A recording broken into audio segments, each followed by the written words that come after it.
Hey folks, welcome once again to the Chattanooga Drive-In Show, a brave, beautiful, and inevitable concept. A podcast that will eventually, hopefully sooner than later, take the place of whatever mediocre morning radio show that you're listening to or TV show you're watching to try to get entertained and informed in the morning.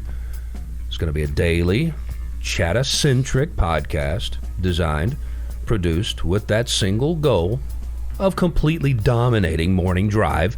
But of course, being a podcast, you'll be able to listen whenever you want to. Chattanooga Drive-In Show. You see how it all fits? The morning commute has been what I have done. My name is Jeff Stiles, Chattanooga's own Jeff Stiles with a Y. I've been doing it for about 30 years now. And I have tried to get my comrades here, my cohorts, my partners in crime, to go with the communicator as my title, and it's just not going anywhere. The Communicator's good. No, unfortunately, it was stupid. And so well, all right. Then you wanted to name the show The Communicator, and that was stupid. Okay, but it's clever. Stupidity put aside, I will still call myself The Communicator from time to time. And some of us still work in mediocre morning radio. Keep that in mind. That's nobody's fault but your own. That's right. We have news director Russell Stroud with us. We have Jen Lambert with us, Pimp Jen, as she has been known for quite some time now because she has been selling me on the streets of Chattanooga.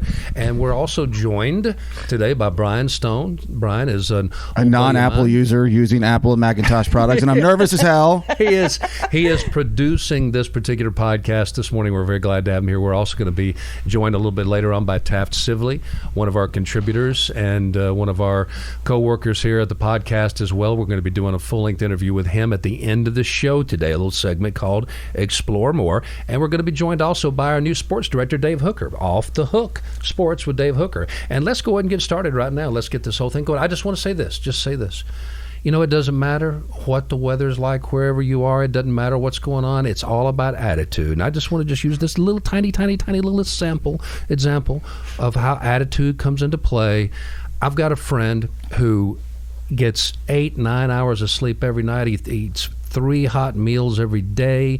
He has plenty of solitude time. He has plenty of friends and people around him during the course of the day.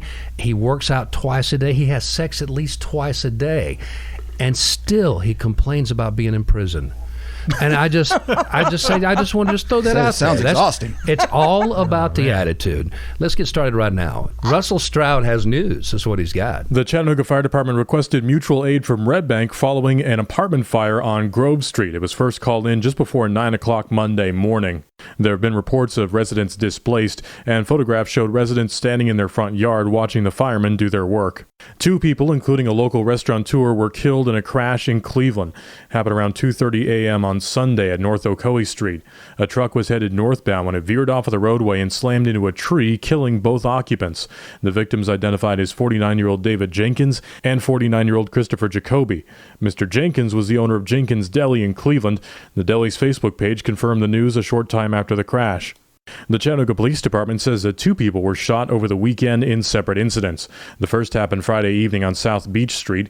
A 30-year-old man was hit by a bullet. He was taken to the hospital with minor injuries. He was reportedly the victim of a robbery. The police say the 2 men approached him and opened fire when he ran away. In the second case, a 38-year-old man was shot on South Willow Street. He was standing near his car when he heard 2 people talking. He turned to face them and one pulled a pistol and started firing. No arrests have been announced in this case. And 2 people with disabilities narrowly escaped a house fire on Saturday. It happened on West 51st Street. The home was already completely engulfed when firefighters arrived. Multiple fire companies spent hours at the scene and then even more time after the fire rekindled. Reports say that one of the occupants was smoking in bed when a mattress caught on fire, causing the rest of the house to follow.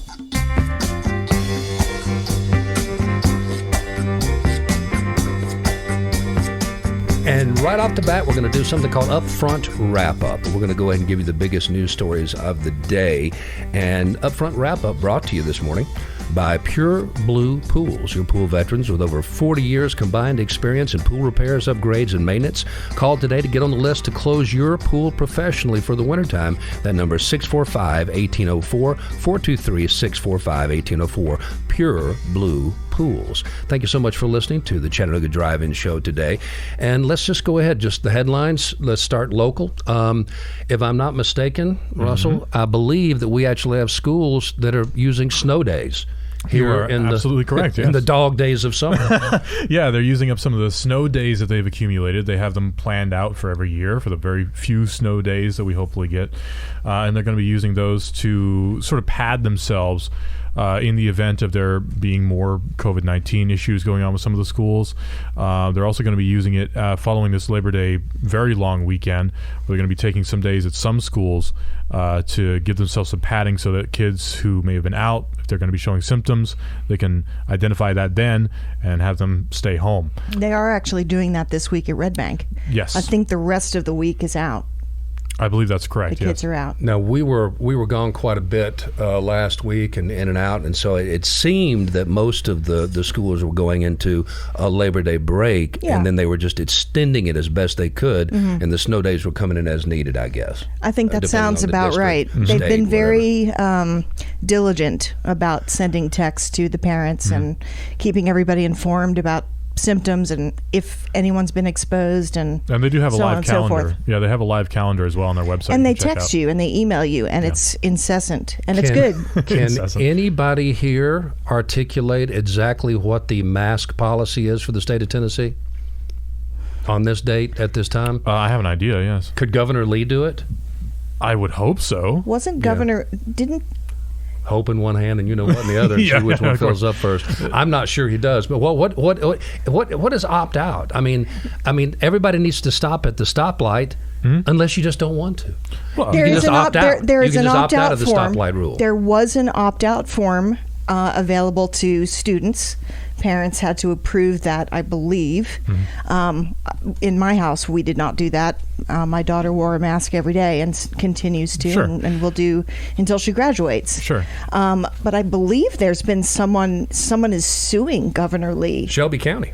Yeah. Yeah, for the opt-out. Yeah, the actual county, because they're blocked from implementing hard mask mandates. Right. That does not have an opt-out.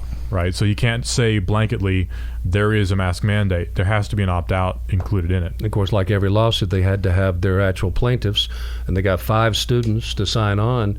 And as of now, we're kind of in legal limbo. It's just a mess anyway. I mean, it's different every state, every county, every school system. And I don't know if you guys saw the most recent. I mean, you've got all the kerfuffle and hullabaloo and whatever other kind of cool phrase you can come up with from whatever era or decade to describe the confusion at school board meetings around the nation, around the region. It's been like Vietnam and Hamilton County, a couple of these meetings. God, who was it? Somebody walked in the other day in full, tactical body armor into a school board meeting. Was that Wilkinson County? And tried to perform a citizen's arrest on the superintendent. Guess how that went over? Not very well. They happen to have police officers there. Yeah. Yeah. Citizens arrest. I mean, I saw that the National Guard was here. Yeah, they're going to be. They were arresting people. No. The National Guard is not arresting anybody. They're assisting with some of the hospitals that need a few extra hands on deck. That's all. I think it is still necessary to point out the fact that much of our country is absolutely miserable because of Hurricane Ida. We all know that August was the second wettest month on record in our area here in the tri-state area. Yeah. And I mean, just watching the creeks overflow was interesting from my point of view, but I didn't have any property down there that was being flooded.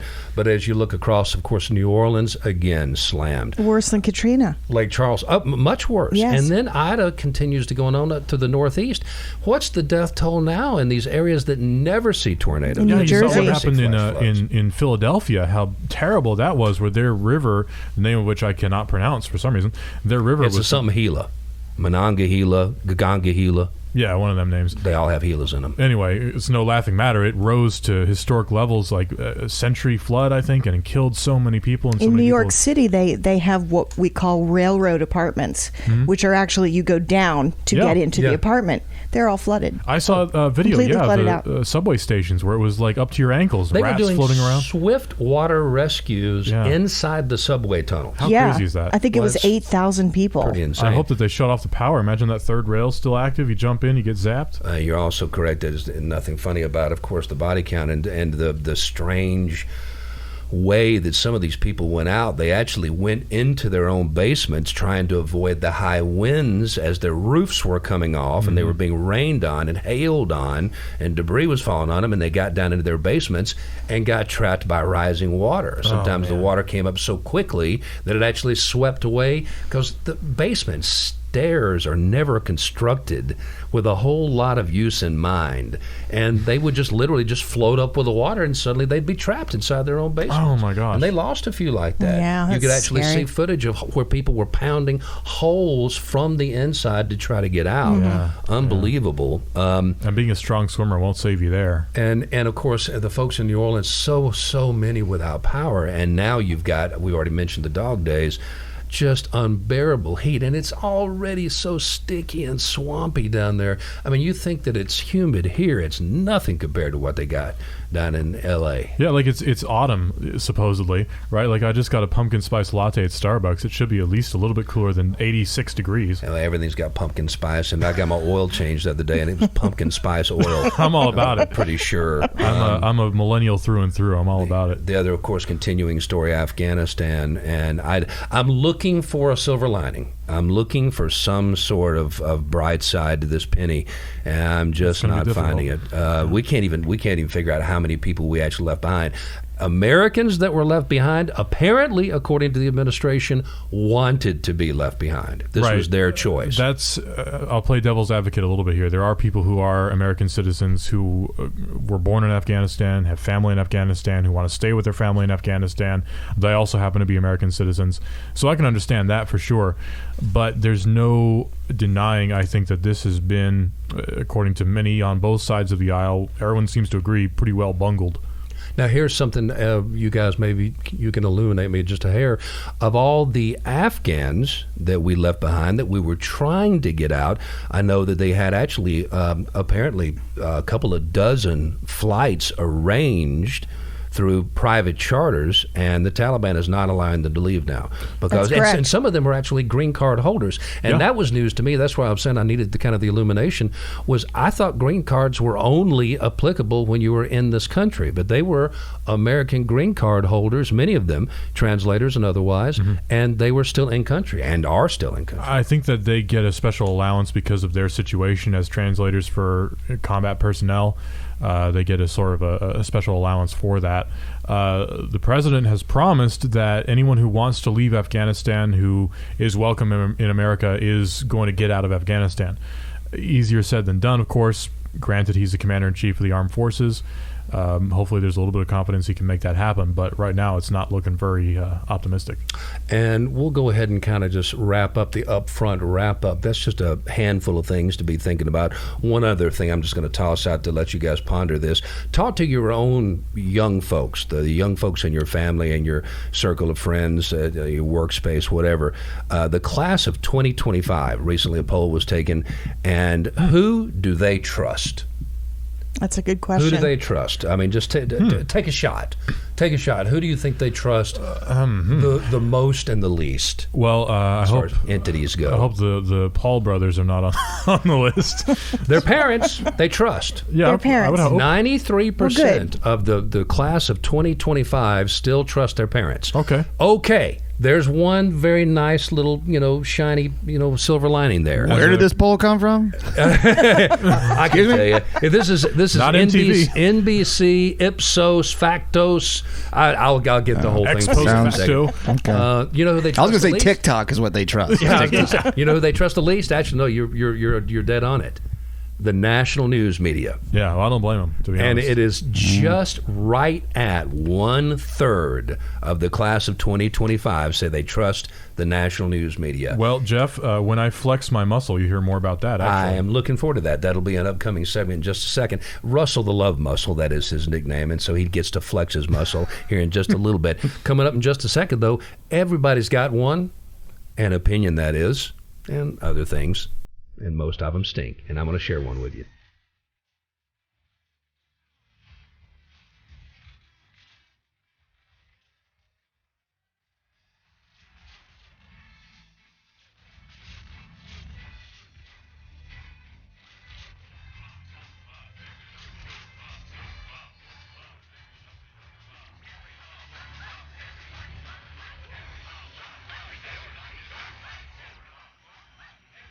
Everybody's got one. Everybody's got one. Everybody's got one. That's actually what they're chanting in that song. If you didn't know that, that's just everybody's always thought that they were saying everybody smoke pot.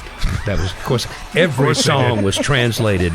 Puff the Magic Dragon was translated to be everybody smoke pot back in those days. Devil music. So everybody's got one. Actually, that's what they're saying, and an opinion. And I've got one today on my man. At least he used to be. We'll see. Herschel Walker. Without a doubt, in my humble opinion, oh so humble opinion, the greatest collegiate football player ever. Undefeated season 1980 when the Sugar Bowl beat Notre Dame in 1981. He's the first ever true freshman to make the All-American team, first cut, and just goes on. And don't forget the fact he was an Olympic bobsledder too. He was on our bobsledding team. Pro career not so stellar. Played with the Cowboys, played with the Giants, played with the Eagles, but he's running for the U.S. Senate. And This is something he's been talking about for quite some time, and Donald Trump supports him and egged him on. His number in football, in college football, for the Georgia Bulldogs was 34. And I can come up easily with 34 reasons why he should not run for Senate. Oh, really? Okay. And I mean, it wouldn't even be hard at all. I could just start ticking them off. But let me just go ahead and start with stalking. He has a reputation for stalking friends, girlfriends, ex-wives, had a terrible divorce. We're not going to count that against him. He actually has a history of threats of excessive violence and some simple abuse charges that have followed him. And this all basically stems from the fact that he has a disorder. It is essentially a dissociative disorder that some people simply refer to as multiple personalities. But I've never seen anybody, and I believe I have more than a touch of dissociative disorder myself, and I'm not joking. And I could tell you exactly the first time I ever felt it was when I was trying to quit drinking on my own many years ago, and I was clearly drinking too much, and somebody gave me some Chantix. Does anybody know what that That's a sleep medication. I remember the commercials for it. It's Chantix. Chantix, and it's supposed to decrease urges. Oh, that's for stopping smoking, yes, right? And it was given to me by a friend at the old radio station that had stopped smoking and had used Chantix. And she said, why don't you try this? And I took it for 3 or 4 days, and on my way in one morning, it's 5 o'clock in the morning, I'm in the S-curves on Hickson Pike, and suddenly I wasn't driving the car anymore. Oh, that's weird. I was like watching a movie of somebody through first-person point of view driving a car.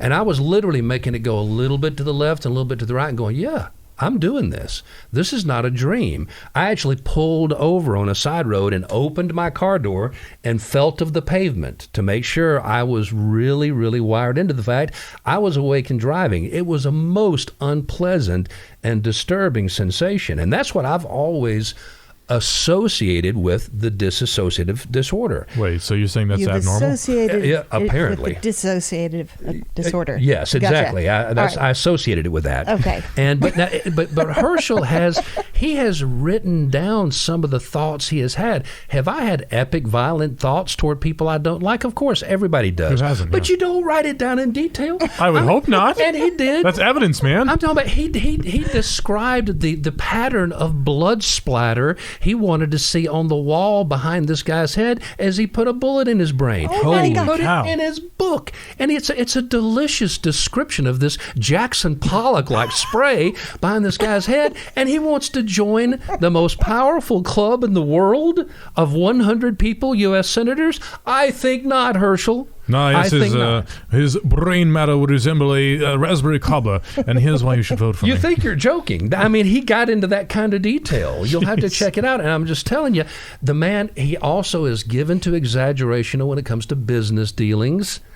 Kind of, I don't know, kind of like the guy that's pushing him to run and supports him so much, Donald Trump. Yeah, he's been a success here and there and here and there, but taken as a whole, he has failed miserably throughout his life. It's so many business endeavors.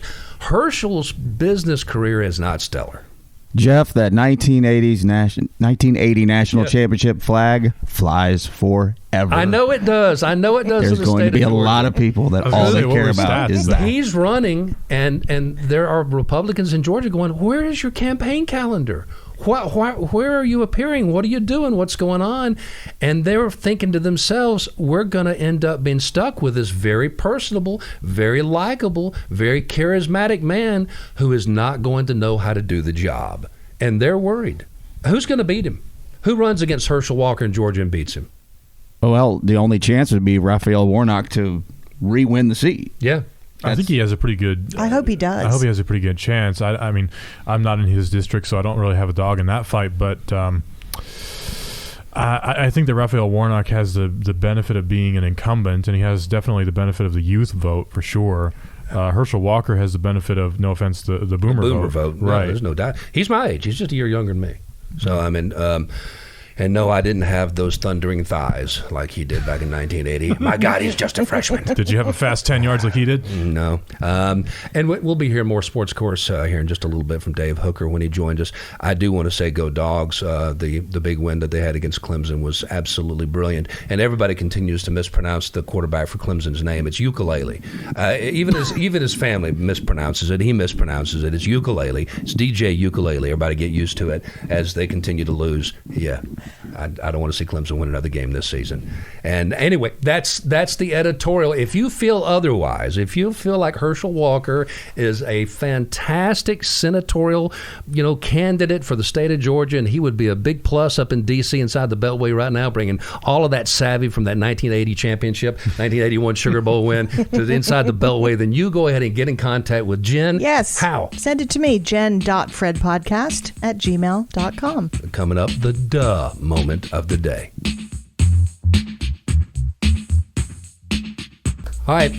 Thank you very much for listening. Thank you very much for watching, too. Yes, this podcast is an audio product. It's also going to be a video product. This is our second pilot episode, and we're working on the video aspect of it even as we speak. One of the things that Brian's over there, he's twisting, diving, turning, twisting the knobs, trying to figure out exactly how to make the cameras all work.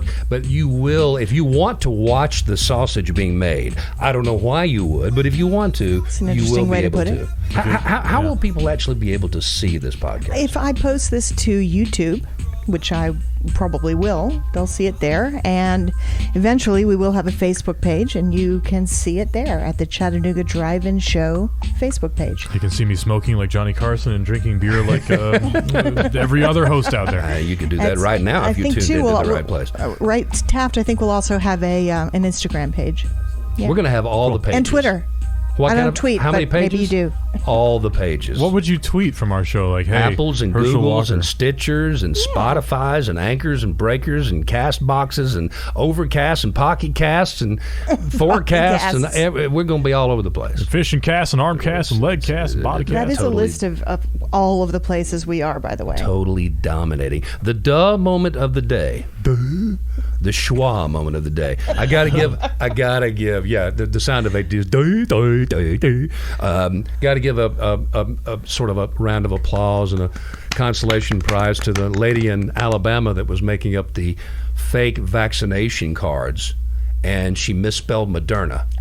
It was right. all done Madrina. so That's perfectly. right. It was completely, you could not have told it was a forgery, except she went out It's of her not way Moderna. to take the word modern, turned into a pharmaceutical, Moderna, and she misspelled the word that the drug and the company is based on. Well, you know, spelled it's it with an A, so she gets a consolation prize. Well, if you know the origin of it too, it's modern juxtaposed with RNA.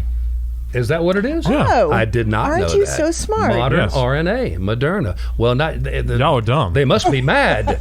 They must be insane. Because that's exactly the way she spelled it. What a bonehead. But no, actually, this one's going to go out to the folks that run the roller coaster at Farmington, Utah's County Fair. I don't know if you heard about this one, but the Duh Award goes out to, I guess you could probably imagine the bus driver from The Simpsons. What's his name? Automatic. Otto, the bus driver. dude. I just imagine this guy, and he's standing there next to the "You must be this tall to ride this ride" thing, Yeah. and he's looking, and the kids are all too short, and he's going, "Go ahead, get on." That's this guy, right? And so they get this dude up there who has a leg that does not work properly. It never has. He Sure. was born with 2 legs, but one of them is useless to him. He is paraplegic. It's not his fault. And he It still happens. can get around fairly well. But when they put him into the roller coaster, they did not take into account that he did not have muscle control of his leg. And as the roller coaster took off and hit the first hill and the bottom after the first hill, He kicked himself his in the head. leg actually flew, out of the car because it was Oh my goodness. fastened, it was unharnessed, it was not attached in any way, shape, or form to the inside. It went out of the actual car and went under the wheels of the roller coaster, my gosh. where it stayed for the next several hundred feet, shredding his foot into 1,000 little pieces of mincemeat. And as you might well imagine, That's not a the dumb moment. that's That's not- just a I what's know your that. problem moment. Can we wrap up this segment pretty soon? It's wrapped up. Here's the sound effect. Lord, Jeff. Damn! Lawsuits everywhere. And for the next dumb moment, 3 people were shot in Chicago in a gang violence. Mr. Mann, there's several people here who want to talk to you about your upcoming case. Yes. So your dull moment of the day, if you're working at a county fair and you're in charge of a roller coaster, don't be like Otto. Holy cow. My favorite bit with Otto is there's a part where these advertisements on billboards come to life, and one of them picks up the bus, and Otto goes, "Ooh, now's a bad time for an LSD flashback. I hate to be driving a bus right now." Oh, we can all relate to that. Thank you so much for tuning into Chattanooga Drive-In Show. Yes, well, because we do want to replace your morning radio show that you've become accustomed to, even though it's boring, even though it might be irrelevant syndicated crap or just boring, inane, local blah, blah, blah. It doesn't make any difference. We want to replace it, but we figure everybody needs a little musical, meditative moment in the morning. So even though you might be listening to this during the afternoon, the midday, at night, it doesn't make any difference as long as you're listening. But we're going to give you a couple of little musical moments during the show. And here's your first one. This was definitely one of the songs of the summer. This is Bruno Mars and Anderson .Paak, and together they're called Silk Sonic, and this is called Skate.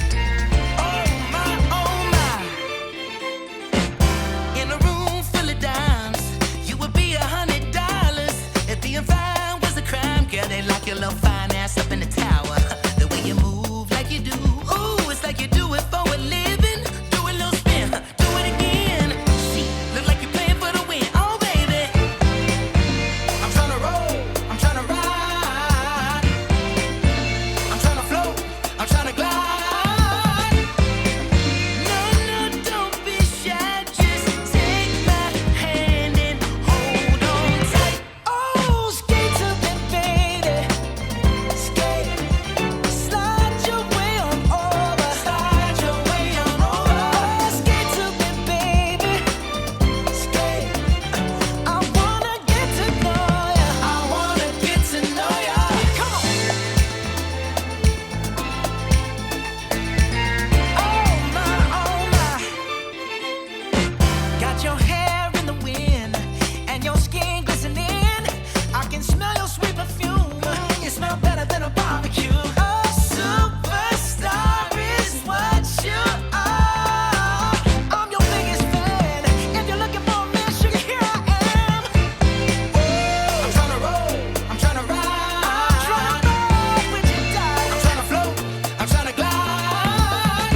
And this is the segment in the Chattanooga Drive-In Show we call What Are You Doing?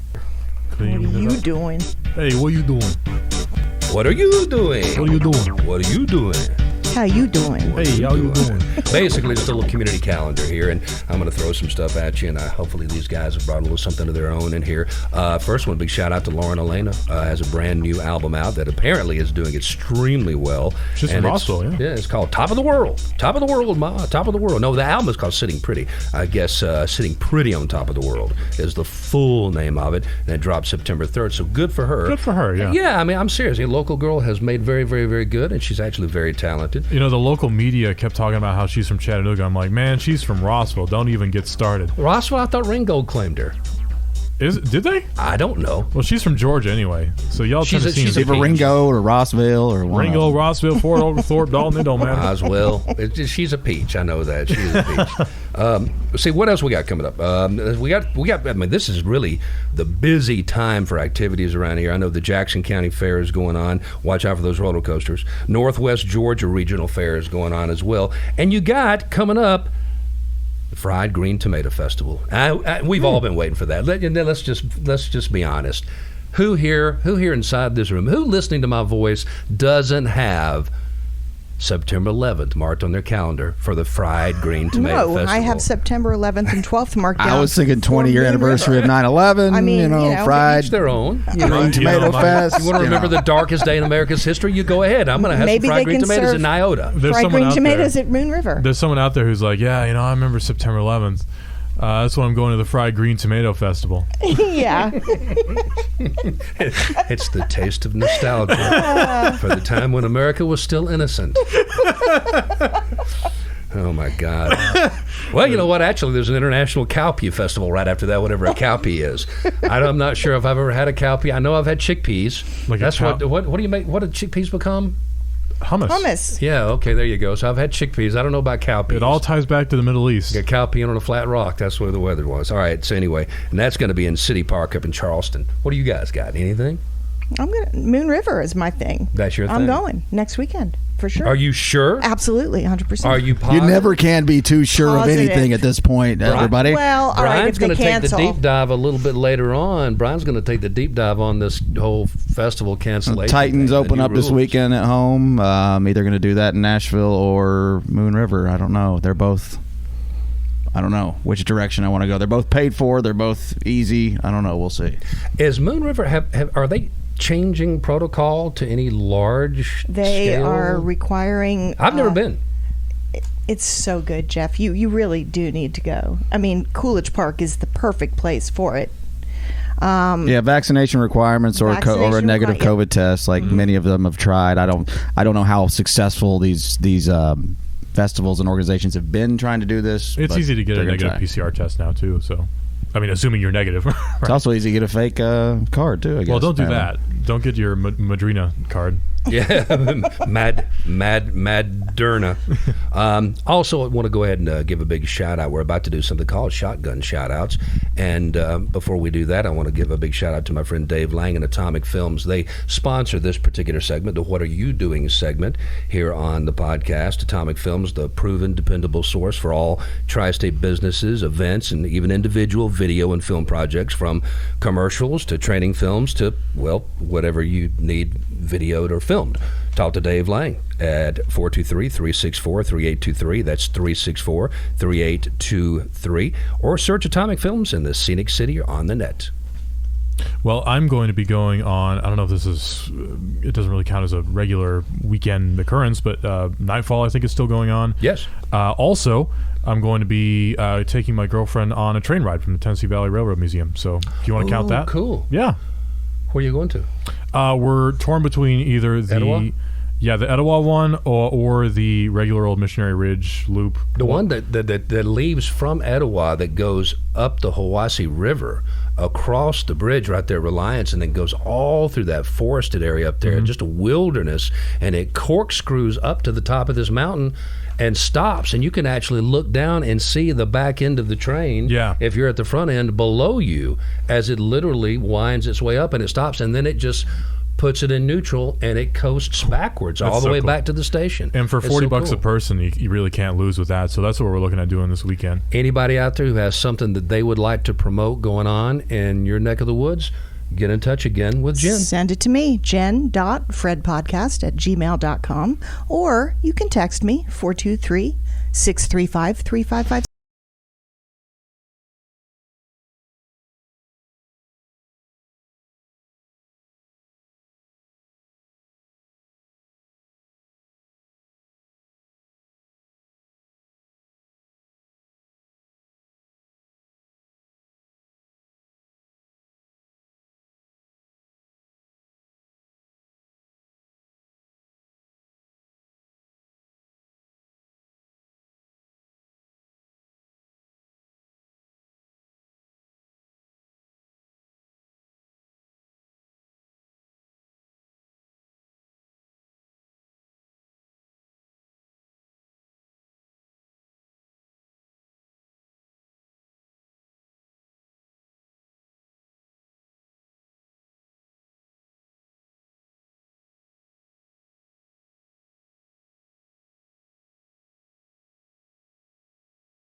We're not complainers. Franklin Macaulay wrote this. He said, I'm 81. I was 4 years old when young American patriots clambered out of landing craft on Omaha Beach with guns in their hands and heavy packs on their backs and tried their best to reach the beach without drowning or being hit by gunfire. Many never did so, never touched sand. They never said to their country, hey, you can't take away my freedom by making me wear that heavy pack and forcing me to jump into the ocean to attack Nazis. I'm an American. I'm a patriot. I've got rights, quote unquote. Maybe that's why I don't understand some of today's patriots who have so many rights that they can't figure out how to wear a small mask or get a shot in the arm to keep themselves and their fellow citizens safe. I think Franklin Macaulay is wonderful. There you go. I'll just give you a couple. What a sweet guy. From the rant here. The rant, 25 words or fewer that they put in the Times Free Press Perspective section on Sunday. You'll see a kind of a theme here. How many people didn't get vaccinated and died because conservative talk radio host Phil Valentine said the vaccine would cause heart attacks and paralysis? Ouch. Yeah. Ouch. Maybe too early. Joseph Robinette Biden, his initials, JRB, describes his presidency perfectly. Just really bad. Kind of a stretch. Kind of a stretch there. Yeah, I don't agree with that. Speaking of talk radio. Yeah. The Gulf of Mexico is 3 to 5 degrees above normal, fueling monster storms like Ida. Global warming is absolutely real. Seems to me that Joe Biden has more puppeteers pulling his strings than Howdy Doody ever did. Here's a couple that go together. You could say that of any president ever, though. I mean, come on. Please don't buy and take ivermectin. My dog has worms and needs it more than you. And on the same line, Seabiscuit says, silly rednecks, ivermectin is for horses. But I guess some people don't have any horse sense, LOL. I've got a meme that says, if the people who call everyone else sheep could just stop taking livestock medication, that'd be great. I don't want to take anything that deworms a horse. And I've got one from the Sewanee Mountain Messenger. Franklin County Schools vote no on mask mandate, written by Leslie Little, Messenger staff writer. Writing at a special meeting August the 30th, the Franklin County School Board voted down a motion by board member Sarah Leichtley, I believe, to require elementary age students to wear masks as a COVID-19 preventative measure. The board voted in favor of adopting a remote instruction policy for quarantined students. A little bit further down it reads, Board Chair Clejo Walker stressed the complications of a mask mandate. Who's going to enforce this? If parents opt out, who's going to notify the teachers? I think masks probably work, but it adds just one more thing for teachers to do, Linda Jones said. People in Franklin County don't want to be told what to do with their kids, according to Chris Guess. Well, Chris is right, but so what? Well, I mean, no it's up to you, parent really. wants to be told what to do with their own kids. That's just part of the deal. That comes with the territory. Well, you don't want to take parenting advice from anybody, but we do. It's just part of life. I was homeschooled in pre-pandemic time, so I'll recuse myself from that conversation. Back in 1980, when Herschel Walker... That was 95 to 2013. Thank you very much. Dunlap Tribune. don't have the name in front of me for this one, but the headline is Tourism Benefits Sequatchie County. The economic impact of tourism in Sequatchie County declined in 2020 from 2019, as was the case throughout Tennessee, but still brought in funds for jobs, payroll, and tax revenue.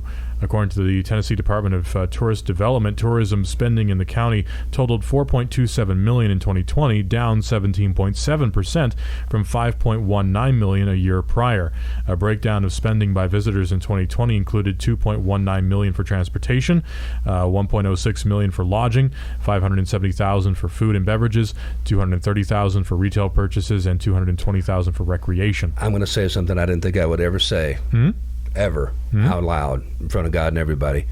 I'd like to actually see the spreadsheet on that. I would like to see where the tourism dollars are going in Sequatchie. Well, fire up Office 365 and put that together. Our friend Taft Sibley, who's in here with us as well. You'll be hearing from him in a little bit. And I know Taft has worked, tirelessly over in the Sequatchie County area with the land trust, trying to talk to landowners and property owners over there and get them into the idea of setting aside pieces of their lands, for perpetuity. And I mean, the Sequatchie County area and the entire valley, it's always poised to explode, but you never really see the boom. You never see the mushroom cloud. So I'd like to know where all that tourism dollars, where they're going, actually. That's just me. Whose pocket is it landing in, perhaps? Chattanooga Drive-In Show. Once again, a quick look at news with Russell Stroud. The CPD says that 2 people were shot over the weekend in what they're calling separate incidents. The first one happened Friday evening on South Beach Street. A 30-year-old man was reportedly hit. He was taken to the hospital with minor injuries. He told the police that he was the victim of a robbery. The police say 2 men approached him and opened fire when he tried to run away. In the second case, a 38-year-old man was shot on South Willow Street. He was standing near his car when he heard 2 people loudly talking, and when he turned to see what was going on, one of them pulled a pistol and started firing. No arrests have been announced in this case. Both victims expected to be okay. 2 people with disabilities narrowly escaped a house fire on Saturday. It happened on West 51st Street. The home was already completely engulfed when firemen arrived. Multiple fire companies spent hours at the scene, then even more time after the fire rekindled some hours later.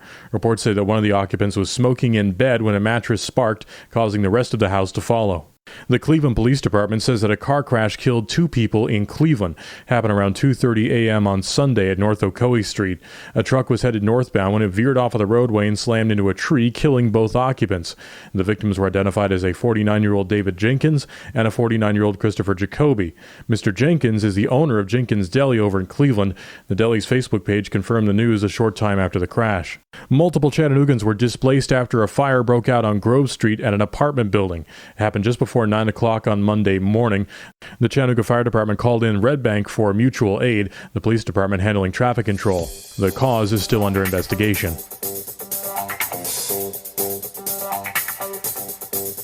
Yes.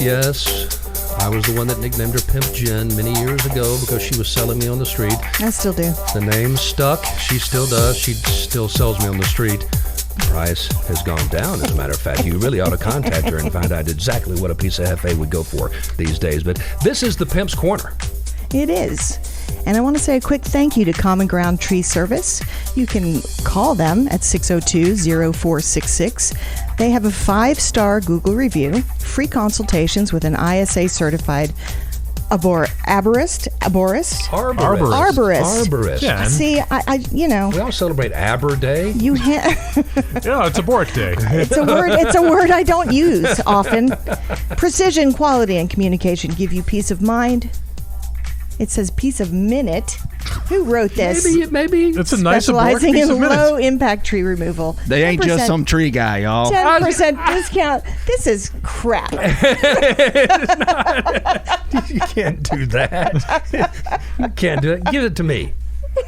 God, just get ready to do your yays, hoorays, and boos for yous.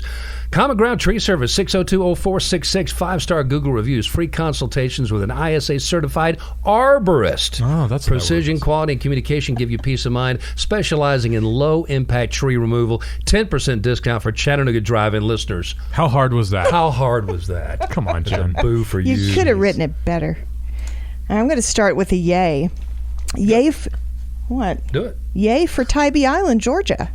They have reduced the pot penalty for the beach community. No longer a crime, but still, if you have less than an ounce It's only a $150 fine. Tybee Island. Tybee Island. Out there at the forefront. Yep. So go on down. Out there at the cutting edge of society. What if you're halfway across the bridge?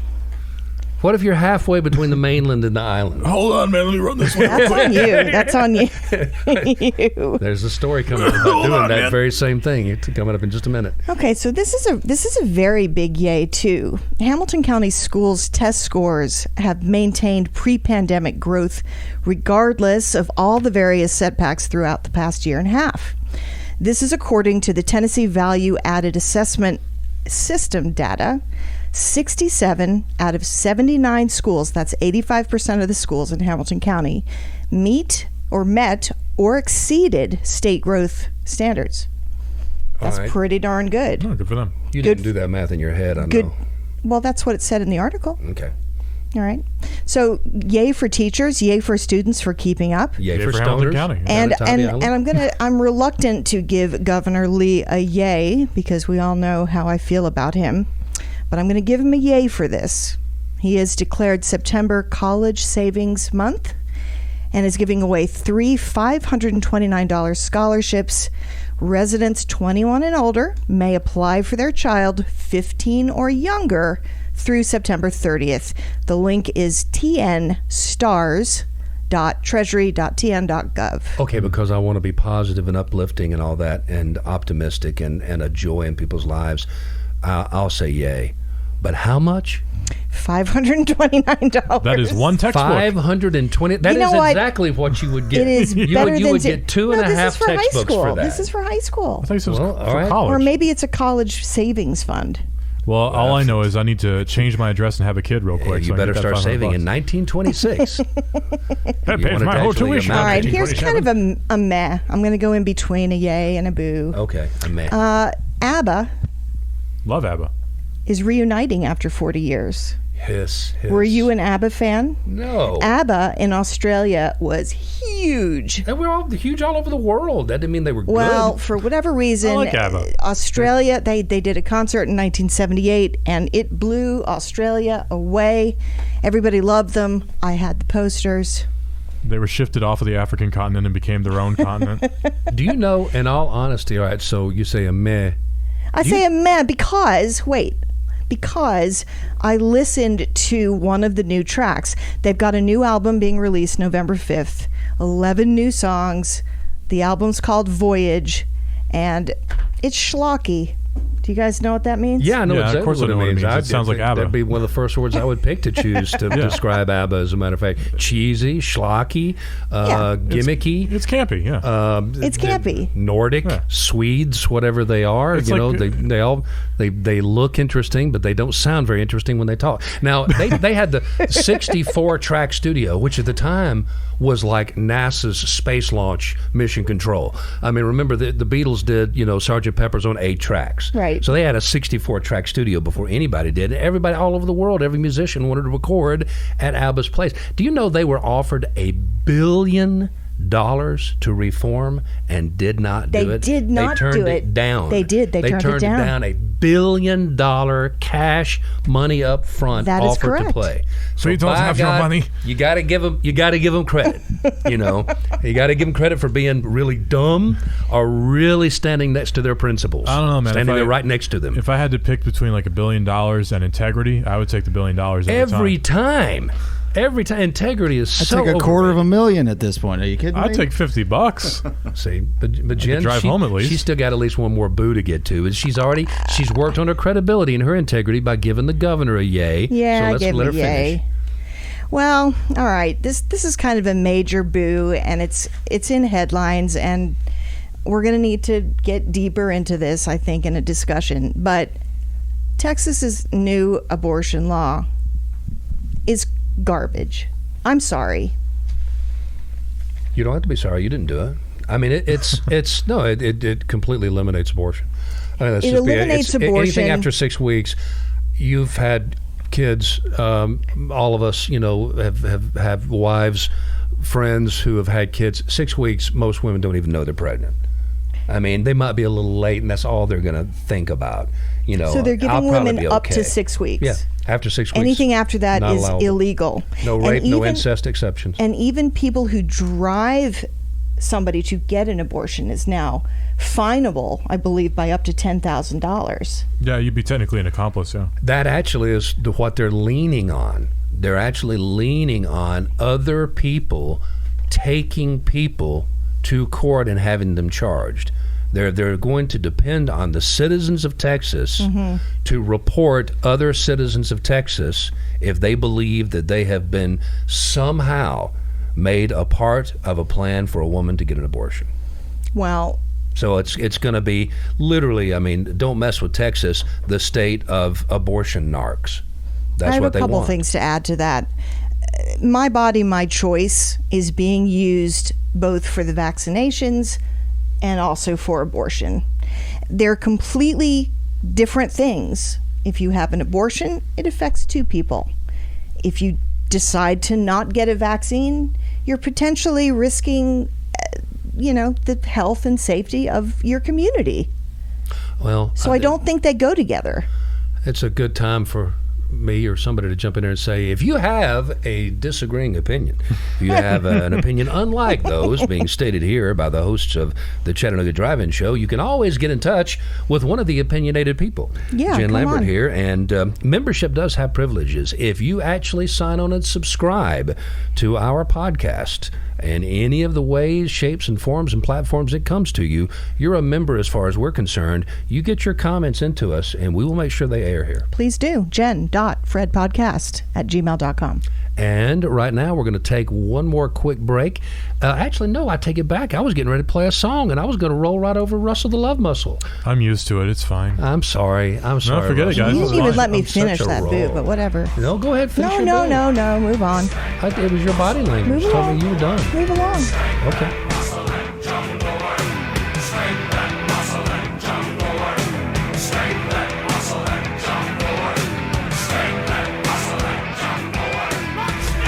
Well, I already screwed up the intro. Well, I'm already late. I'll see you guys later. No, Russell the Love Muscle is going to flex here a little bit. They're going to flex his muscle for us. Russell, what do you have on your mind? Well, Jeff, I had my phone with all the information lined up for you, and because y'all took so long lamenting over how we were going to record it, my phone died. But We have been here a while. I have some of it in my memory, so this is going to be slightly flawed and slightly Everybody unjournalistic. doubted So, that this was live. yeah, so forgive me for my possible factual mistakes, so I'll try to be general. We talked a little bit about ivermectin, right? Yes. The horse dewormer. Yes. Now, I want to preface this by saying I do not recommend you take ivermectin unless you have a horse who has worms. So, getting that out of the way. However, there's been a ton of misinformation, a ton of fervor, a ton of anger, a ton of rhetoric about COVID-19 from the side of the people who would be taking ivermectin, right? There's also been a ton of anger and fervor and rhetoric and yada yada from people who say you should not take ivermectin, right? Because we're all angry about it. We should not allow our quest for calling out people who are dumb to override the truth, right? I think we can all agree on that.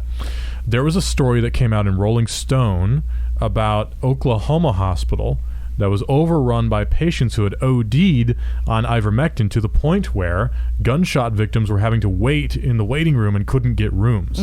That sounds pretty crappy, right? That's not good. Having been a gunshot victim, let me tell you, that's no fun. Yeah, you'd be pretty Being pissed out off. on a gurney in a hallway while you're throbbing and bleeding out is Yeah. just not your idea of a good How time. are they getting these prescriptions? You'd be pretty pissed off if you found out like the dude in front of you was like, "Oh, sorry, man." ODing on Yeah. a horse dewormer. Well, if that makes you angry, good news, it's not true.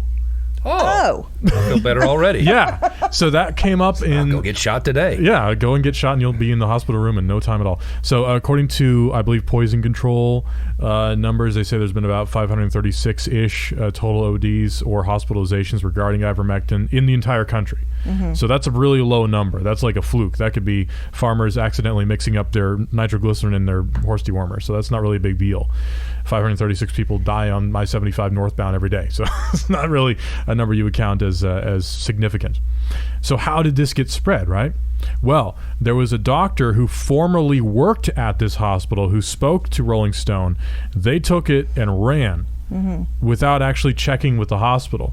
Later, they printed a retraction. As of like yesterday, they printed a retraction saying, whoops, sorry, we messed up. The story that got promoted everywhere was actually false. Well, not before. Rachel Maddow, MSNBC, talked about it on her show. Yeah, Joy that's the way it Reid. rolls. I'm not picking on MSNBC, but also Joy Reid picked it up on her show. The executive producer for MSNBC's, I think, Nightly News picked it up and talked about it on her Twitter account. It got spread all over the place.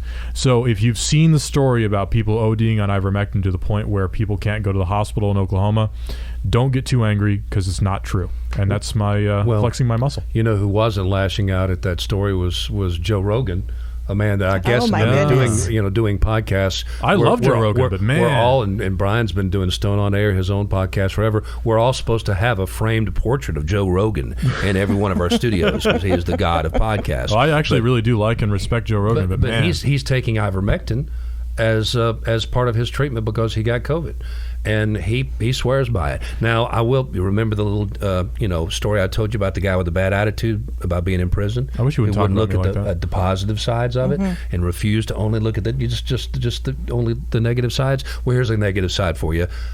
Inmates, and this is a true story, in Arkansas I read about were that, yeah. given the drug without being told what it was. they were experimented That's upon. not Dozens cool. of them. If you are in prison, trust me, your rights are gone. They're gone. If they want to give you a horse dewormer, you're going to eat some horse dewormer, and that's in Arkansas. And so, I mean, if you're in Arkansas, you're Come here, already boy. basically you're not hedging your bets right to begin with. But yeah, don't go to prison. That's my You advice. look Just like throw you this got out worms, there. boy. I'm all for horse tranquilizers. Yeah, you take them regularly. Just saying, ketamine works. Horses are just so strung out. Of course. They're always so edgy. Well, in the 13th Amendment that freed the slaves, it talks about how people who are not imprisoned are free. You can you're still classified legally. Slavery is legal if you're imprisoned. It only counts for non-imprisoned persons. It's true. Look it up. All right, and this is the point in the show where we basically take another little mental margarita, I guess you could call it that. I can use That's that. nice. Musical meditative moment. This is Rockyology Revisited, second stage. This is old Supertramp for you.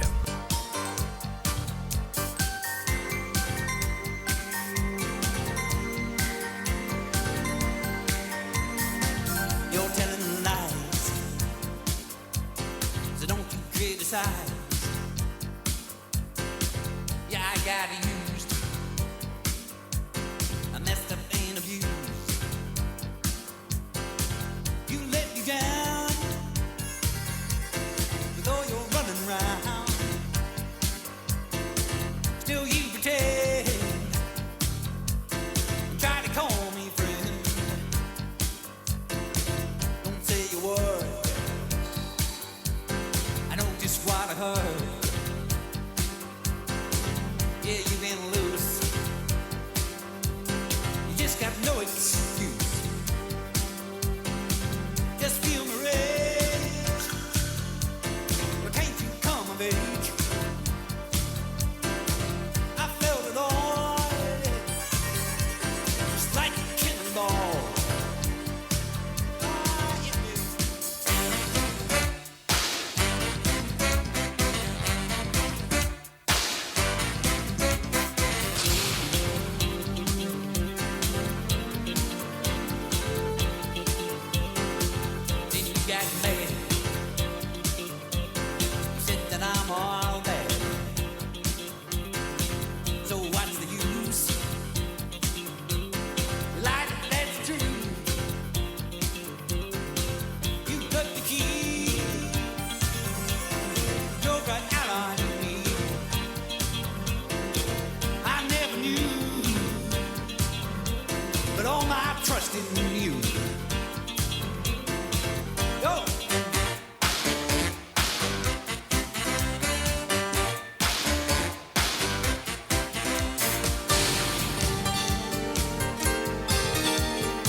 I was unwise.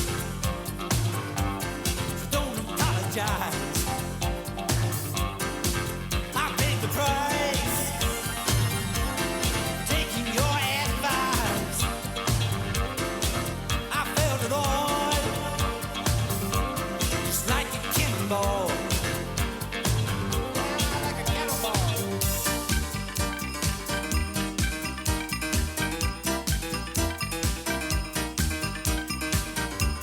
You can say what you want all day, but I've never been so outraged. And I'm washing my hands of you. How could you be so untrue? You know I can't stay no more. You know I can't stay no more. I can't stay no more. Can't stay no more. No.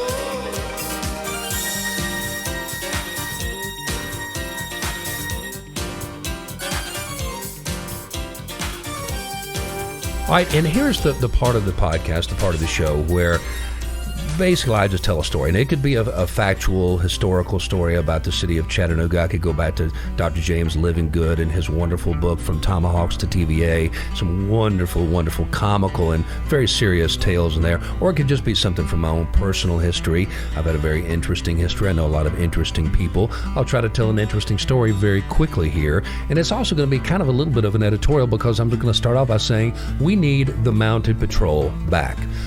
When the city of Chattanooga, when I moved here in the mid-'80s, we had a very substantial mounted patrol. And it was A, cool. It was just cool looking to see officers on horseback. B, remarkably effective. Incredibly effective. If you remember the riots and the rebellion in the streets of last year all throughout America, which police departments actually were able to get things done quicker than others? Those who had mounted officers, because the human being, our setup, our psyche is such, we will not stand in the way of a wild beast that's trying to get from point A to point B. We're gonna move out of the way. The biggest cop in the world can tell you to move, and you can cop an attitude. When that horse puts his head down and his ears back and starts coming towards you, you're gonna get the hell out of the way. It's effective. It served as a great interface for tourists. And back then we didn't have a lot of tourists. Now we're a tourist-based economy. And these officers were always engaged in talking to visitors to our city who thought it was neat. I know it's expensive. I know it's messy. A horse, very much like a pool or a boat, it's better to know somebody who has one than to actually have one yourself and have to take care of it. But that's what I want. I want the city to get a bunch of horses and put some officers back up on them again. Russell did his imitation of somebody holding in a big hitter reefer down in Tybee Island earlier today. And let me tell you how effective they are. At an early river bend, when the mounted patrol was out and about, I was standing out on a little grassy knoll with a couple of friends, and we looked around. Nobody was there, and we decided we were going to herb up. This was several years ago, and I got me a big old lungful, and then boom, boom, boom, boom. And there was this huge beast that was right next to me, and I'm looking up its nostrils. And there's an officer on top who's looking dead at me and into my eyes. And I turned around and tried to slowly, but I picked up speed as I went, tried to make my way away from the sphere of the horse's influence. And I got maybe 25, 30 feet. Boom. That's all I could do. It's as far as I can. He knew what I was up to, but I'm saying he came out of nowhere and he put the fear of God into me. And of course, as y'all know, that's when I quit smoking pot right then and there. Yes, sure. Quit doing all kinds of substances. That is absolutely true, Jeff, and I can attest to that personally. There are so many people out there who are just slamming their steering wheels. Well, I have a question. No. I know better than that. No, I have a question. Sure. They say that, horses that carry the buggies, the drawn buggies, it's cruel. It's not nice for the horses. They're not taken care of very well. They're not used to I being. have never heard a horse complain. That's easy to say when you don't have a buggy. I've heard him say nay. Is it cruel? Not to that particular topic. No. Horses want to be ridden. They love to run. They don't want to be ridden downtown. Well, I don't know about that. I don't know. They're sociable creatures. They like getting petted on the nose. Oh, you mean like the slices of apples? Like the tourist buggies, right? Yeah. I don't know. I mean, if they're treated well, then It's like circus animals. They're Well, not treated well. how do you know that? That I is just that is know. my half editorial and half story in a segment we called Mountains Looking at Each Other. It was just a better name than Storyville.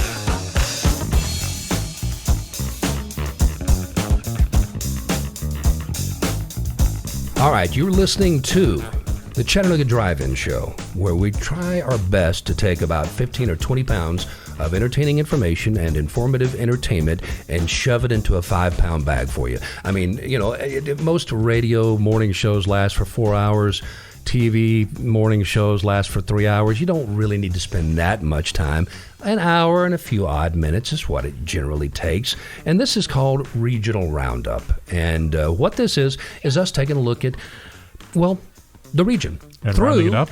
And rounding it up. Yes, thank you very much, Russell. And he just like a laser beam. Just cuts right to it. I'm Opens a razor. sharp one, yeah. And we've got stringers, correspondents out in some of the outlying areas that help us do this, as a matter of fact. And I'm going to read some of them to you right now. We're going to be working with Mike Chambers, who is an excellent reporter. Yes, very from much back so. in the day. And Mike lives down in an area that's a cross between Hinkle and Durham, so I call it Dinkle. But it's on the backside of Lookout Mountain in Walker County, and he tells us It's north of that Barry. the Walker County Commission Chairman Shannon Whitfield is indeed in a lot of hot water right now, as dozens of his constituents demand that he step down. Seems he okayed, without a proper second reading, a zoning issue for development near Ridgeland High School that residents fear will decrease property values and increase traffic problems near the former Happy Valley Farms. I happen to live right there, actually. And that one is from Mike Chambers, and we appreciate Mike very much. And here's one from our old buddy Alan the Arguer. And he will show you that, well, there can be editorializing as well, and these things as well. Let me go ahead and just share this one with you real quick. I'm gonna miss hearing him saying "Good morning, how y'all doing?" every time he called in. If you follow the science, the COVID virus is said to be less of a threat to youngsters than lightning. Unfortunately, lightning can strike, most recently to a 13-year-old boy in Floyd County, taking his life. Meanwhile, parents in Dalton are filing a lawsuit hoping to overrule Governor Kemp's decision on whether parents can allow their youngsters to opt out of wearing a mask. We've spoken about that in the classroom, saying it endangers their children. From our friend David Bartow up in the Collegedale, Georgetown area, he says the Collegedale Tomorrow Foundation has announced the grand opening of Chestnut Hall at the Commons in Collegedale at 6 p.m. October 3rd. There will be a free concert by the Southern Adventist University Orchestra. The market at the Commons will continue through the fall from 10 till 2 with fresh produce, bread, and CBD oil products. So they're following the path of Tybee Island down there, I guess. And actually, I was mistaken. I'm sorry. We had David Bartow and we had Mike Chambers in there. I wanted to get them in there. But Alan the Arguer, who is down in the Soddy, Sale Creek area, here is his. Oh, I thought you read his. Here is his regional roundup. I was thinking how offering. even keeled of And that you'll one. see. I was going to say you didn't quite hear the editorializing there. Here is Alan's. In the Soddy Daisy Sale Creek sector of Hamilton County, things are going steadily despite the Delta and the Mu variants of the Wuhan Red Death, supposedly running rampant, to include infecting my fully vaccinated sister-in-law and their 2 boys, 3rd dose please. All of the great outdoor activities and spaces are still open, though, including the Pocket Wilderness, Montlake Road, Big Soddy Gulf, Back Valley Road, and all of the public access points to the lake. So get off your ass and get in the sunlight. After all, it's the next best thing to injecting bleach. There you have it. Nice. So if you guys would like to add anything, Very feel nice. free. Yes, I'll add something. I did miss Alan. Yeah. I'll add something. Lee University up in Cleveland is hosting a collab music day. And I don't know if you guys know, but the Lee University Music Department has grown and developed the most incredibly good musicians. I'm Anyway, not aware. pardon? I'm not aware. You're not aware? No, I Okay. wasn't aware of that either. That's really cool. Jordan Smith, for example, Oh, right. okay. won The Voice, I believe. There you go. Yeah, I know what He you're was talking from about, Lee yeah. University. There's another one also from Lee. Lee just cranks out good Who, kids. Yeah, really They good do. kids, really good musicians. A couple of my friends went to And Lee. Saturday, September 18th at 9 a.m., they're going to be doing a workshop. You can go in person or it's over Zoom. Registration is $50. You can go to Leeu, Leeu, collabmusic.com to register. And they're going to have all kinds of distinguished professors and musicians, and sounds like a good day if you're into music. Can you shout free bird? Free bird. I mean, I just want to know, can you shout it there and not be thrown out? I just want to know. That's a good I can change it to Dreamweaver. They might if I need to. they might mute you on Zoom. Who just shouted free bird? And Raise your that's- hand, please. That's the regional roundup for today on the Chattanooga Drive-In Show. Thank you for listening.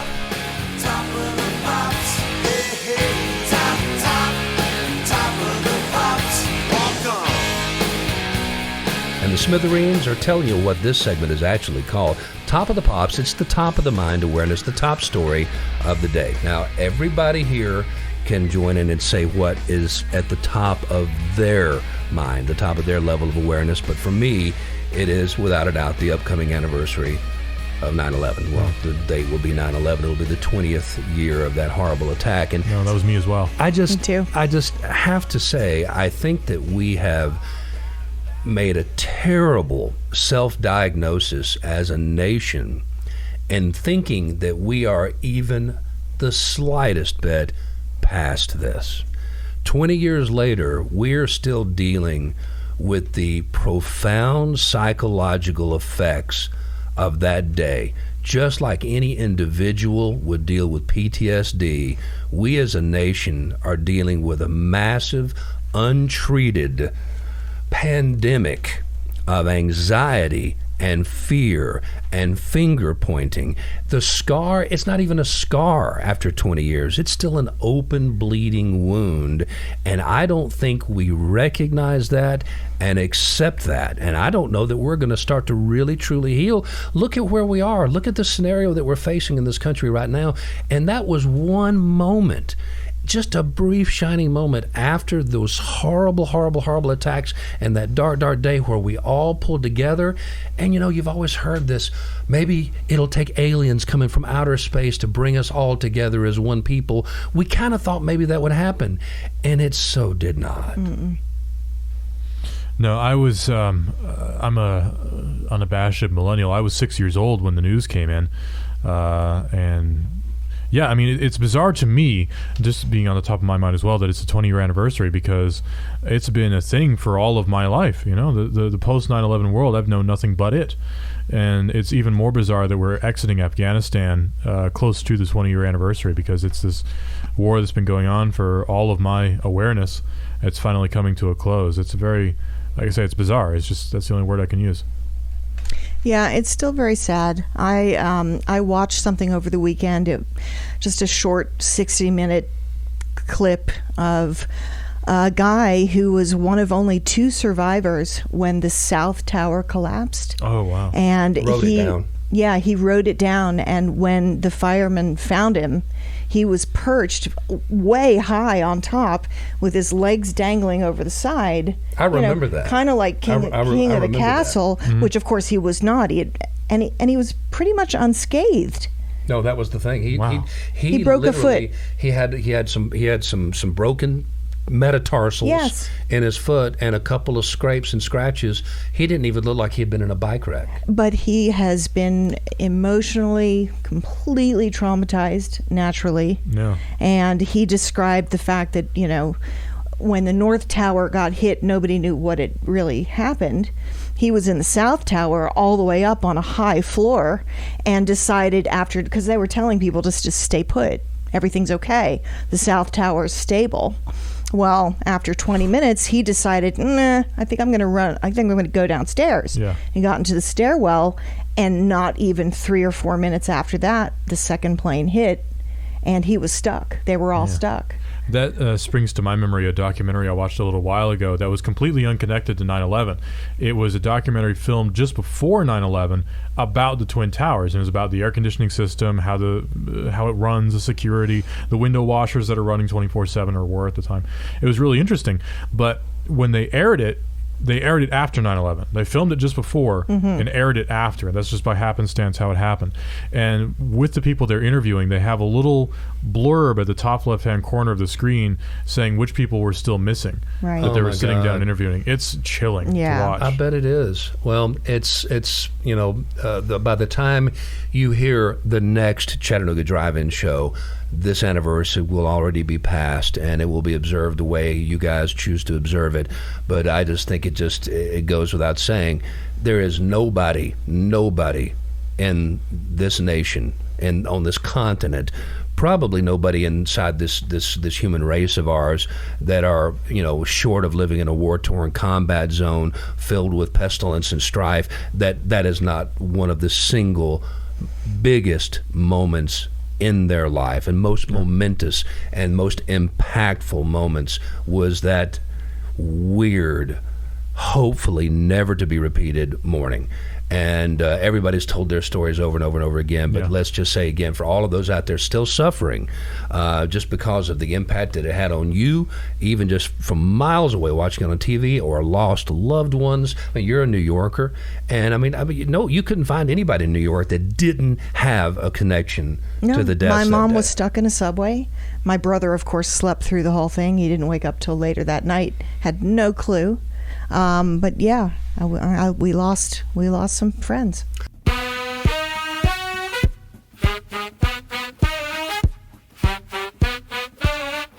All right, Jen, this is an interesting little segment. I don't know anybody that does anything like this. I love this segment. It took us to come up with this one, called Outside Looking In, and it's from somebody who is new to Chattanooga, taking a look through their fresh eyes at the town that we love so much. Yes, and his name is Jeff Greenspan. He is a comic.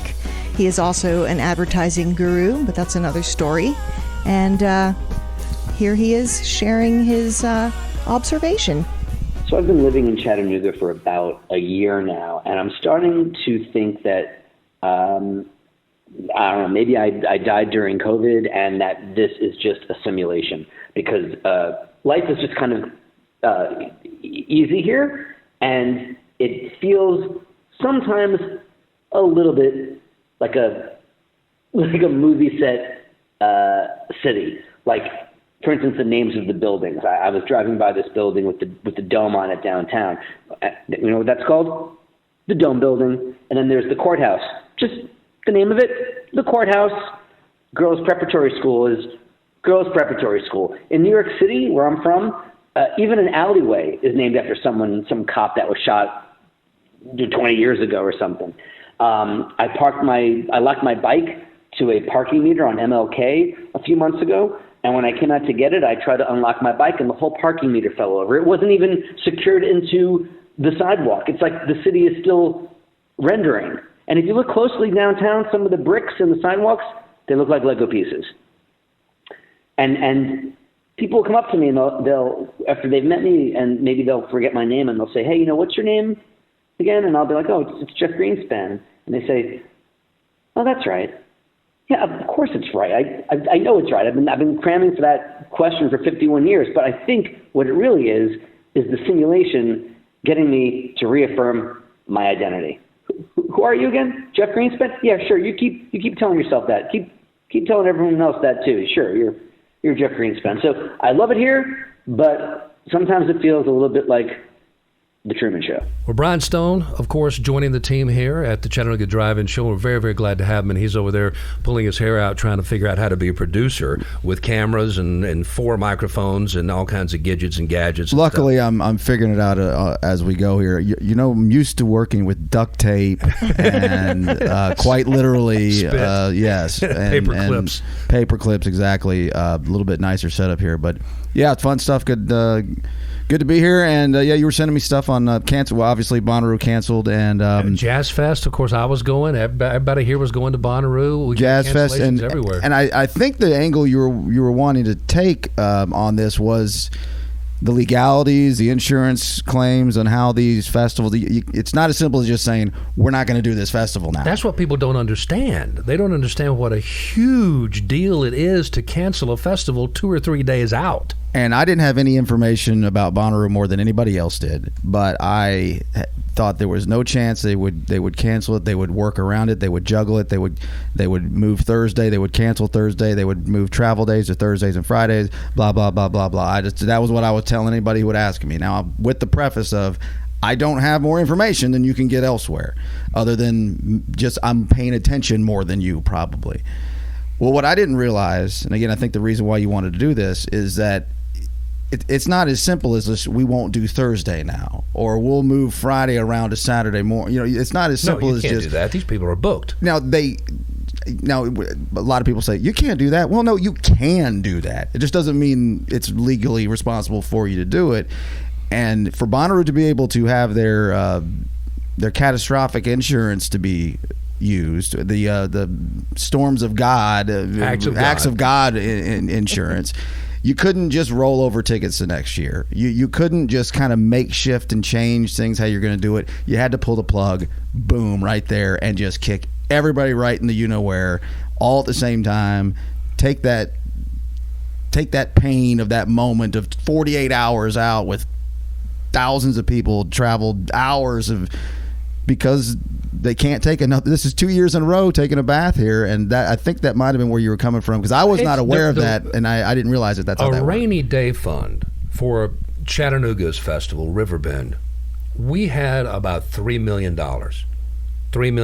tucked back for a terrible, terrible year when we would have a washout to fill in the gaps. Yeah, exactly. And Bonnaroo's, I'm sure, was much larger than that, but look at the size of the bands and the acts they're dealing with. This is one of the things that I know is after last year, AEG and a couple of the other big companies that are out there that do all the booking these days. There's it's really down to just a handful. They've got a new policy, and this is one of the reasons that the New Orleans Heritage and Jazz Festival was canceled when it was. That was a surprise too. Is because they got under the 60-day deadline by 1 day. So they only had to pay 20% of the band's asking price. At 59 days, you have to pay 50% of the band's asking price. Well, that's what made that such a surprise to me, is because I wasn't aware of those kinds of terms of claims and insurance and legal departments. It was Live Nation. But that was a little ways out. That's what surprised me. So the Bonnaroo surprise was it was so damn close. Yes. Like that, these were two opposite situations. That was a ways out. Like, why don't you give it a little bit more time? Well, you just answered that question. Yeah. This was so close. Why don't you try to rearrange the weekend? Well, because we got to refund $40 million worth Sure. of tickets. $500 on average times 80,000. Do you know how many bands were $40 million. already there on site in Nashville in rooms? I mean, They were, and they played. Some of them played. Yeah, they put a lot in of the pop-up shows. The amphitheater, and some other place too. But wasn't there a limit on the, like a time frame limit on how quickly you could apply to get your refund? Well, Didn't they had limit it to 30 days? No, I don't know about that. They had the original early refund policy because there was a lot of people who didn't want to go anymore. Their tickets, the secondary markets were flooded, no pun intended. well, the fourth wave of COVID has everybody's attention. and so they don't think that they weren't possibly wishing for a way out. Well, they were hoping for, and so was I, 20, 40,000 tickets to be refunded. Yeah. Then we've got the place. Then we got half the place not filled up. But this is going to be great for all of us. But so that was the deadline on that. I think after that, they when that deadline moved, they just did all points of purchase. And which this brings another question that I've never thought of before. What about the resale market? What about selling my ticket to my best friend Joe? All right, or my worst enemy Jim? I get the refund. That's right. Not Jim, not Jill, not Joe. Well, you need to and be the good guy. How many people were selling these at a loss to begin with? Yeah. And that was even more a big issue with the cancellation when that window was like, well, I just sold my ticket for $5 yesterday. Well, tough for you. So it's opened up a lot of things I've never thought about, because a 80,000 participant sold out festival has never canceled 2 days before it started, at least not in my recollection. And now is the segment of the show, the Chattanooga Drive-In Show, where we all continue to mouth the single syllable mantra of the eternally confused.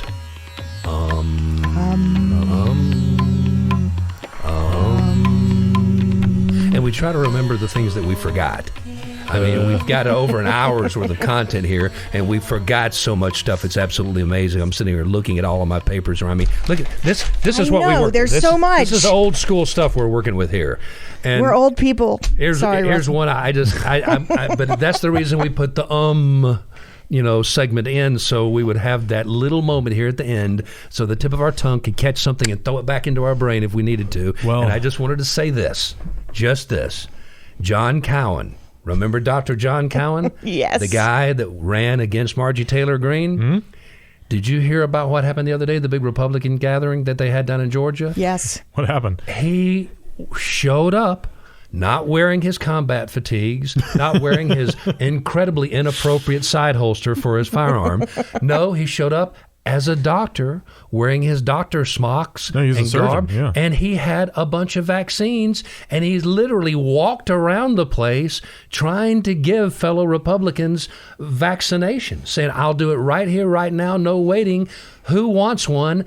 Not one taker. Oh, my goodness. Not one taker, and they almost ran him out of the place. Wow. He got booed. Aw. He got jeered. He got just razzed mercilessly from the crowd, from the people who had the mic up at the dais.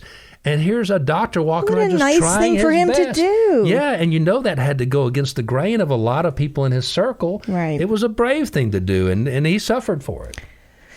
Well, I had my phone loaded up with all sorts of tabs and interesting things to talk about, and here's my phone. Just dead as a doornail. It's dead as a doornail because y'all took so long. It's all part of the beauty. It's I just blame Taft. one small piece of spam in the great quiche that is known as the Chattanooga Drive-In Show. And coming up in just a second after the official ending of the show, we have another little segment called Explore More, when we get into an in-depth interview with somebody. And that's coming up next with our own Taft Sibley.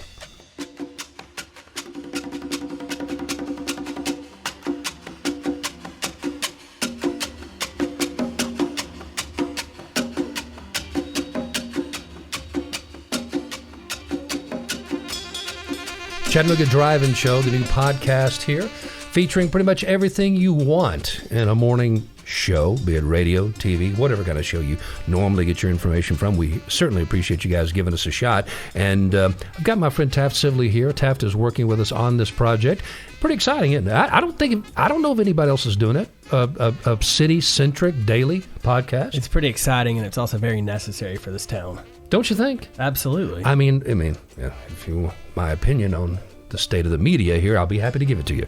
And it's not very good. So yeah, anything that anybody can do to help is going to be appreciated. Now, we appreciate you as well. You bring youth and vigor and vitality and energy to this thing. And numbers. In numbers, yes. You actually got lots of contacts. You've been working for years with local land trusts. Just give me just a quick bit of background, if you would. Right. So outside of my normal career, I volunteered for the last 6 or 7 years with an organization called the North Chickamauga Creek Conservancy. And we have focused on a creek that tumbles out of your backyard all the way through Mowbray Mountain down to the valley floor in Saudi, and then it meanders its way through the valley to meets the Tennessee River right there at the dam, and it's the North Chickamauga Creek. And about 6 or 7 years ago, we started a project at a piece of property that we have on the side of Signal Mountain near the W Road. It was a piece of property that was donated to us to protect the view shed, and for the longest time, we didn't know what to do with it. So at some point, our prior president of the organization, Tim Larimore, met with a colleague, Joel Hauser at the Land Trust for Tennessee, and they put their heads together and they said, hey, well, let's build a park. And at Kind of a pocket park. Kind of a pocket park. At that point in time, there was about 100 acres on the side of the mountain that we held. And over the years, we gained another 100 acres to add to the park for a total of 200. And, you know, it's been a long project for us, especially from a volunteer standpoint. And, you know, going into a park building project, you can look a lot of things up on YouTube, right? Tutorials for how to change a car or install a disposal, but there's not a tutorial for how to build a park. So we've had to... Well, there's another project for you right there. We'll do that next. We'll make the tutorial. But just as a quick update to the park project, so a lot of folks around town know about the park, and it's called Walden's Ridge. Yes. Again, it's 200 acres, and it spans the top of the W Road all the way down to the valley floor. I mean, from the tip of the bluff all the way down to sea level. All the way down. And you look at the piece of property and you say, well, what can we do with this piece of property? Well, the answers are pretty short. It's mountain biking, hiking, and bouldering. So we've enlisted one of the most professional trail building groups that we could find in the country called Trail Solutions in April or May, they finished up our first section of trail phases, which was about 2.7 miles. They'll be back here in a month and a half to start phase 2, which will be approximately 7.5 miles. And we hope to have the park open about this time next year, hopefully a little bit earlier. But it's been a wonderful process. We've been working with basically a coalition of nonprofits. It's not just the North Chickamauga Creek Conservancy. It's also the Land Trust for Tennessee, the Southern Off-Road Bicycle Association's Chattanooga chapter, and the Southeastern Climbers Coalition. We get pretty good at alliterations there. Acronyms. Acronyms. Yeah, big on acronyms, yes. We're very good at them with our group. BOA, big on acronyms. Big on acronyms. But it's been a really great process to watch this group of nonprofits come together, right? We haven't had an individual or, any outside input. We've had a lot of folks helping us, but we've kind of cobbled together this idea, and we've been driving it for the last 6 years to get to this point, and we're finally around the bend to where we can see the end in sight. So big highlights we're looking at now is we've got a few bridges we need to cross, and one is funding. We've got some ink that's not quite dry with some individuals and some foundations, and we think we're crossing the line on that very soon. And then with phase 2 starting here in the next few weeks, we're closing on this project. I know you have a couple of questions, and I do too. I want you to put a pin in that bridge word because I'm going to come back to that in a second. I think I neglected to tell everybody this segment following the regular show is called Explore More, and that's based on the old podcast that we did at the old radio station where we worked, and it was almost 100% devoted and dedicated to outdoor sports. Now, Explore More in this particular incarnation will be pretty much any full-length interview that we have that we will tack on the end of the regular show. But before we go any further, I just wanted to say, you and some of your friends, and I hope I'm not speaking out of school here and getting you in trouble. I know I wasn't supposed to show any video, but y'all actually took a bomber run off the top down one of the trails a while back, and I want you to just try to describe the sensation, because I know I can ride, but I wouldn't do that. Well, so a couple points of clarification here. I do not ride mountain bikes. And so why I've been enlisted in a mountain biking park, I couldn't tell you. Who was I watching? Whose handlebars was I leaning over? You were watching some of our partner groups with Sorba. And one of the things we've learned throughout this process, and mind you, the park is still closed, right? But as the trail builders are creating this network and all these systems and all these features, these jumps and berms and turns, it's really important to make sure that they're rideable features. So we've got this partnership between our contractor and our volunteers, and the contractors build something and they ask the volunteers, hey, does this meet what you're looking for? So those handlebars you saw our local Chattanoogans making the drops and the turns and the berms. Some of them were quite spectacular. I mean, this is not the kind of thing you're going to take your kid with the bike with the sissy bar and the little tassels hanging off. That's a pretty steep trail. Good Lord. Well, that's the beautiful thing about straight down. That's the beautiful thing about this park. If we look at biking as a whole, right? You look at the River Walk. We look at the gravel roads, the gravel trails on Lookout and Prentice Cooper. Sure. And we've got cross country on Raccoon Mountain and out at Five Points. All the single track up there. The one thing we lack is that next level. So while this park might not be the most beginner friendly, it's also a park that's designed to help people learn and progress. Sure. So if you can ride you have bike, brakes. You have brakes, yes. right? And if you've got the skills to ride a bike, look at it like a ski slope. We're going to have greens and blues and blacks, so anybody can get out there and learn the sport. I'd say about 2/3 of what I saw, and it went by quick, I could have handled. There toward the end, there was some air being caught that I would have been very uncomfortable with. But that's the brilliant part. So you can choose to take that big feature, or you can air to the right and roll around the corner. Like cheating a rapid on a river. So do you boulder? I do not. Do you trail run? I do a little running. Okay. Running. The Chattanooga Drive-In Show is here to support all of this with the Explore More hour or segment. Absolutely.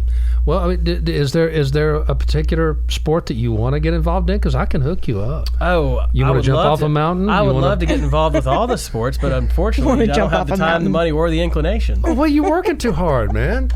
Well, get out there and sell something for us. We'll try. All right. No, thank you, Taft, so much for all of your input. And if you would, just hang with me just for a second. Jen, we welcome Taft. We welcome Brian Stone. We welcome Dave Hooker and Off the Hook Sports. This is just working out wonderfully. I want to say thanks to a whole host of other people who will remain unnamed at this moment in time, but hopefully we'll be able to give them a big old love and attaboy hug later on down the road. But we're being given a lot of assistance from people who know what they're doing, who've done it in the past, and it's really greasing the skids for us. But right now what we need is people who just want to get behind this idea, who like the idea of having an encapsulated show filled with information that you will be talking about around the water cooler, over beers at happy hour, wherever you're going to go, and we're going to give it to you in a format that you can listen to at your leisure. And people can get in touch with you to ask questions or become an advertiser or just a member. Sure. Call me, 635-3557. Again, 635-3557. Or email me at jen.fredpodcast@gmail.com. And again, as you said, this podcast is something you can listen to anytime you're in your car. If you don't want to hear the music, you can fast forward through it. If you don't want to hear my story, you can fast forward through it. If you want to go right to my story and listen to it 10 times because it's so incredibly invigorating and it just fills your imagination with wild, never mind. You have control. You have control over this. Listen whenever, however you can. Keep on, spread the word. Available everywhere.